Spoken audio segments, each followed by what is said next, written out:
Hello everyone. आज हम लोग पढ़ेंगे पीबी शैली की लिखी हुई कि बहुत ही फेमस ओड जिसका नाम है odd to west wind.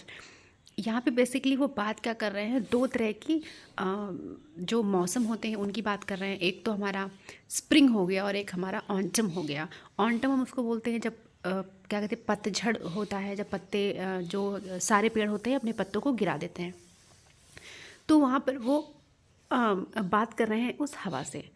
O wild west wind, thou breath of autumn's being, thou from whose unseen presence the leaves dead are driven like hosts from an enchanted fleeing।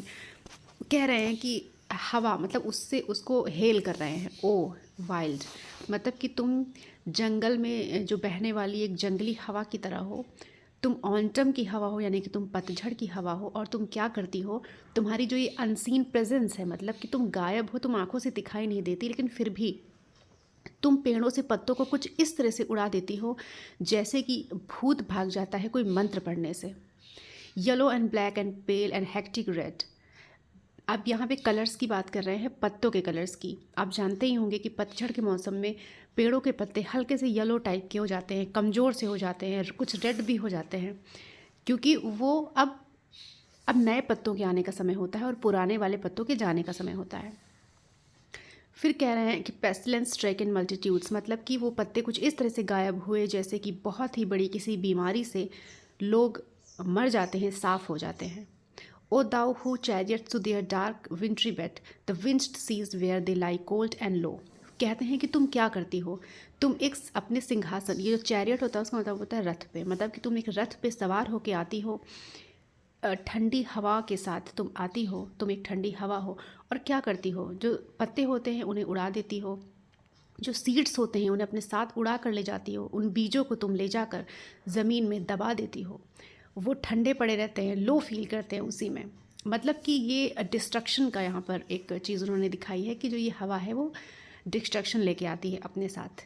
Each like a corpse within its grave, और वो सारे के सारे बीज अपनी लाश को उस कब्र में दबाकर पड़े रहते हैं। Until thine azure sister of spring shall blow her clarion over the dreaming earth.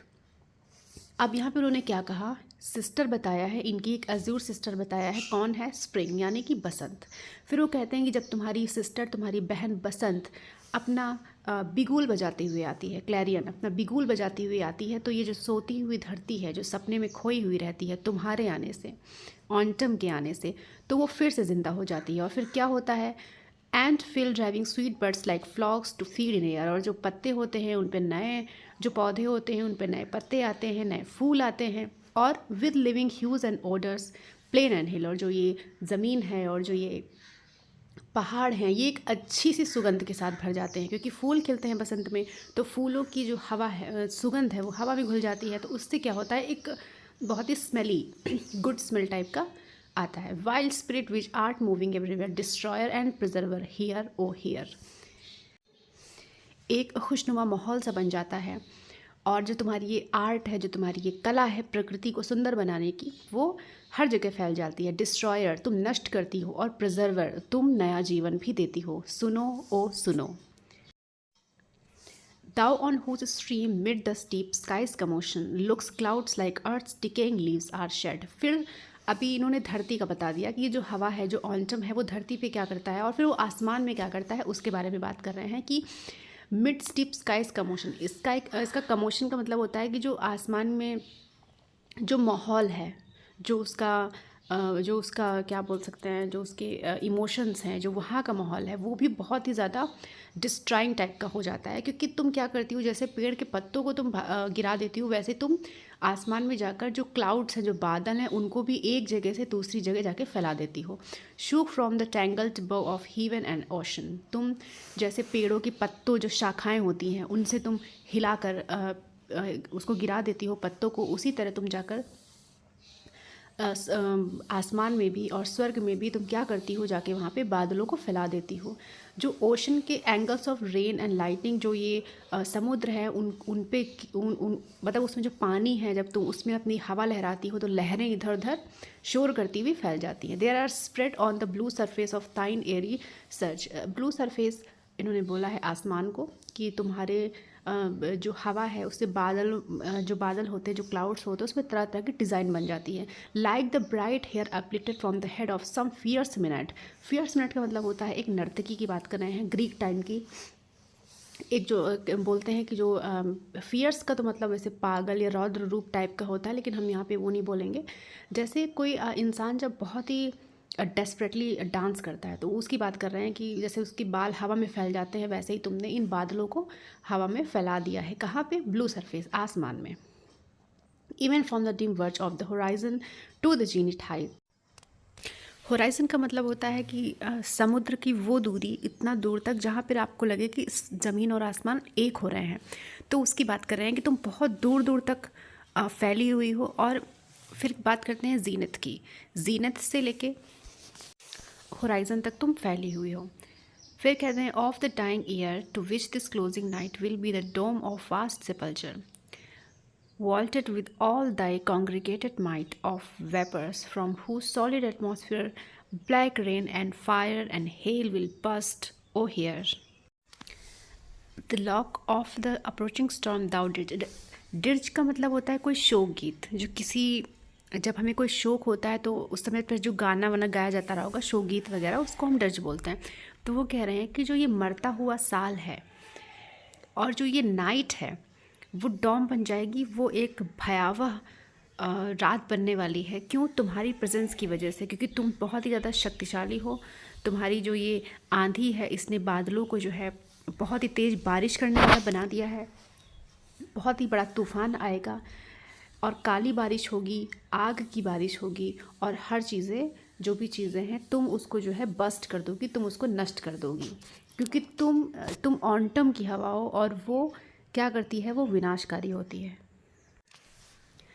Thou who did waken from his summer dreams the blue Mediterranean, where he lay lulled by the coil of his crystalline streams। अब बात कर रहे हैं किसकी? Mediterranean सी की, यानी कि भूमध्य सागर की वो बात कर रहे हैं कि वो कह रहे हैं कि तुमने जो है जगा दिया है नींद से, गर्मी की नींद से। किसे जगा दिया है? मेडिटेरियन सी को, क्योंकि तुम्हारे अंदर बहुत ज़्यादा शक्ति है कि तुमने इतने बड़े सागर को भी हिला के रख दिया और तुमने उसको जगा दिया। वेयर हिले, जहाँ वो सोया हुआ था। लुल्ड बाई मतलब होता है लोरी गाकर।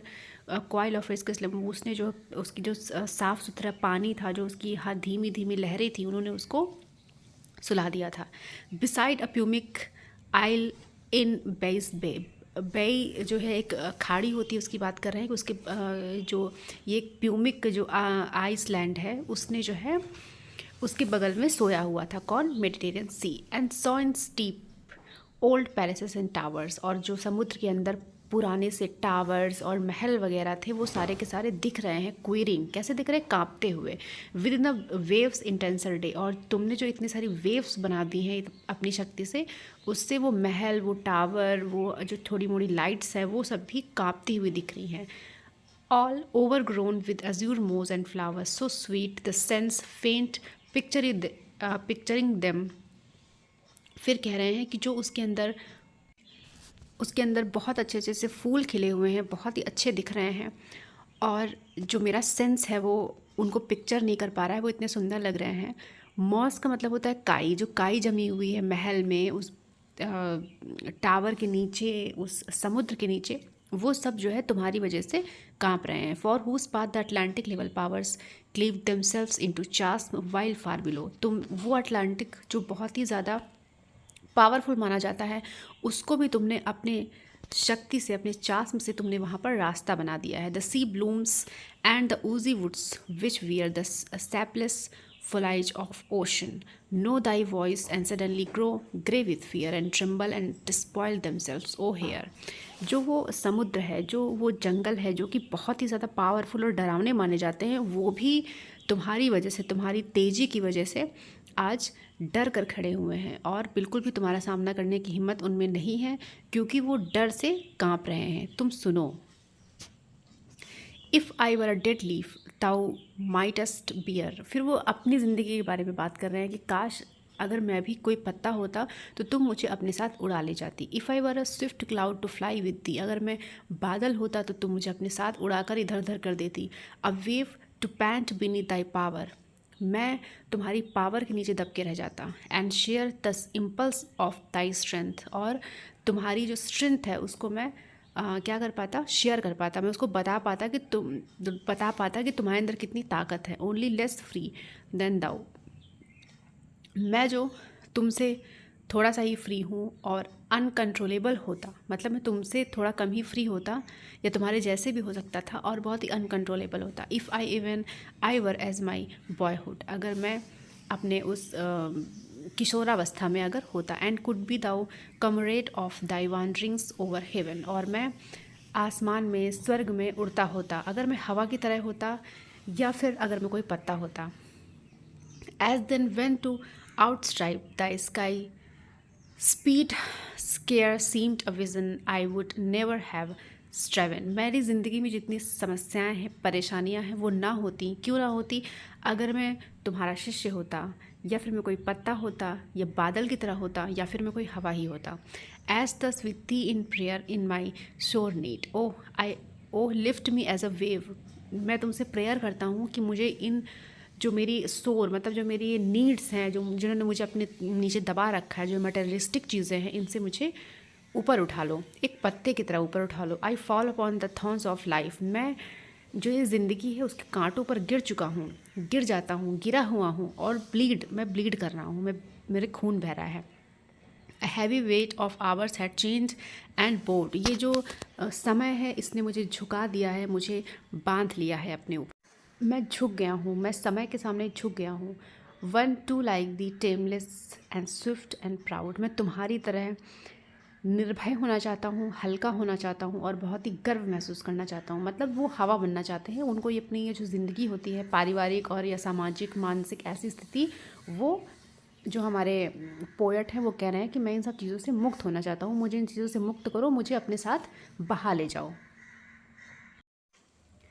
Make me thy lyre even as the forest is, वो कह रहे हैं कि मुझे अपना वाद्य यंत्र बना लो। आयर एक बजाने वाला यंत्र होता है, कि मुझे वो बना लो जैसे कि तुमने फॉरेस्ट को बनाया हुआ है। फॉरेस्ट को वाद्य यंत्र कैसे बनाया हुआ है, हवा चलती है तो पेड़ों से, और वो सब जो आवाज़ें होती हैं उनकी बात कर रहे हैं। What if my leaves are falling like its own, क्या हो गया अगर मेरी जो पत्तियां हैं वो खुद ब खुद गिर रही हैं। अब यहाँ पत्तियों के गिरने का मतलब है कि वो अपनी एज और अपनी जो डेथ धीरे धीरे उनके पास आ रही है उसकी बात कर रहे हैं।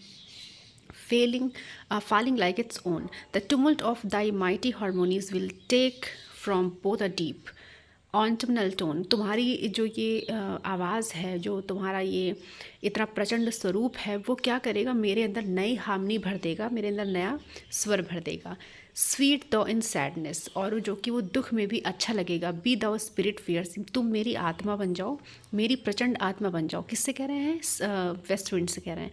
My spirit be thou me impetuous one, drive my dead thoughts over the universe, मेरे जो विचार हैं, मेरे जो मरे हुए मृत जो विचार हैं, जो मैं सोचता हूँ, मेरी बातों को इस यूनिवर्स तक फैला दो। लाइक विदर्ड लीव्स, जैसे कि तुम कैसे फैलाती हो उस टूटी हुई पत्तियों को, उन कमज़ोर पत्तियों को जैसे तुम फैला देती हो, वैसे ही मेरे विचारों को फैला दो। To quicken a new birth, ताकि एक पुनर्जागरण हो सके, नई विचारधाराएं लोगों में आ सकें। And by the incantation of this verse scatter as from an unextinguished hearth. Unextinguished hearth का मतलब होता है कि वो आग जो भी बुझी नहीं है, ठीक है। तो चिंगारी की बात कर रहे हैं कि मेरे जो विचार हैं उनको चिंगारियों की तरह तुम स्कैटर कर दो। एशेस एंड स्पार्क्स, धुएं और भाप, और एशेस यानी कि राख की तरह मेरे वर्ड्स को अमंग मैनकाइंड, मतलब कि लोगों के बीच में फैला दो। बी दाउ माई लिप्स, मेरे होठ बन जाओ, मेरी आवाज़ बन जाओ। और ये जो अनअवेकन अर्थ है, जो ये सोई हुई धरती है, इसको जगाओ। अब धरती को जगाने का मतलब ये है कि लोगों में मतलब लोगों में अच्छी भावनाएं, अच्छे विचार, अच्छे मैसेज को स्कैटर करने की यहाँ पे बात कर रहे हैं। The trumpet of a prophecy का मतलब होता है कुछ ऐसे विचार जो साधु संत महात्माओं से जुड़े हुए जो अच्छी बातें होती हैं उनके बारे में बात कर रहे हैं। कि O wind if winter comes can spring be far behind. फिर एक क्वेश्चन लास्ट में कर रहे हैं जो कि बहुत ही ज़्यादा फेमस क्वेश्चन है कि इफ़ विंटर कम्स, कि अगर जाड़ा आता है तो क्या बसंत बहुत पीछे है। इसका मतलब क्या हुआ, इसका मतलब ये हुआ कि पॉजिटिव वे में बात कर रहे हैं कि अगर दुख आया है तो सुख भी ज़रूर आएगा। तो ये थी हमारी पोयम।